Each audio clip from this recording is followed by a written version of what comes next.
Personne sur cette terre. Victor Delarbol, traduit par Alexandra Carrasco, chez Actes Sud. 2005, le policier Julián Leal revient sur les lieux de sa jeunesse, petit village côtier de Galice, sur les pas du drame vécu dans son enfance 30 ans plus tôt, lorsque son père fut froidement assassiné par simple vengeance. 2005 toujours, Julián Leal est accusé d'avoir tabassé Restrepo à mort, ou presque. Restrepo, un malfrat dont nous allons découvrir les trafics sordides. 2005 encore, le flic tente désespérément de sauver Chinchilla, le surnom d'un petit garçon, ce petit garçon donc, vendu par son beau-père à un prédateur ultime. L'homme loup, qui peut tout se permettre. Il a tout, l'argent, le pouvoir. 2005, enfin.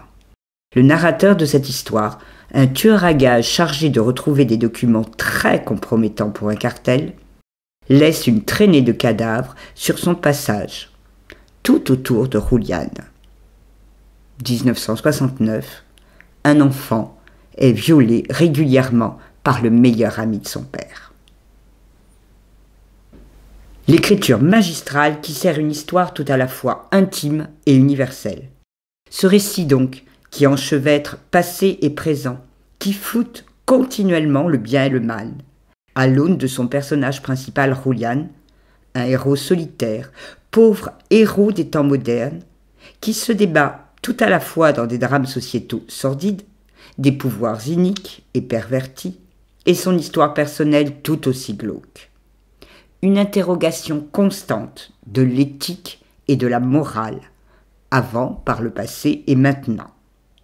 Enfin, une réflexion intelligente et empathique sur la solitude. Car chacun des personnages de ce roman est seul. Julián, les gens de son village, les flics qui l'entourent, jusqu'au tueur à gages philosophe. Victor Delarbol donne à chacun de ces personnages le libre arbitre, le choix du bien et du mal, de l'intégrité et de la trahison. Des circonstances infléchissent leur choix, mais irrémédiablement ils sont seuls. Et parfois, l'un se lève pour défendre les plus faibles. Un héros naît pour un court moment, très court, trop court. Sur une façade du cloître, une fresque représentait un missionnaire donnant la bénédiction à un jeune guerrier mexicain, un genou à terre. Ses armes et son panache de guerre à plumes colorées gisaient à ses pieds.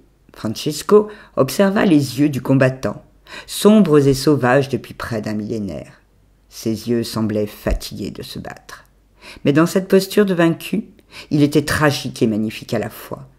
Il avait passé sa vie à chercher des certitudes dans le brouillard, à confronter les raisons d'hommes nains, à lutter sans répit, alors que tout était plus simple au fond. Tragique, mais simple. Peu importait ce qu'il éprouvait, fatigue, nausée ou peur. Il devait tout bonnement accepter la réalité, sa défaite.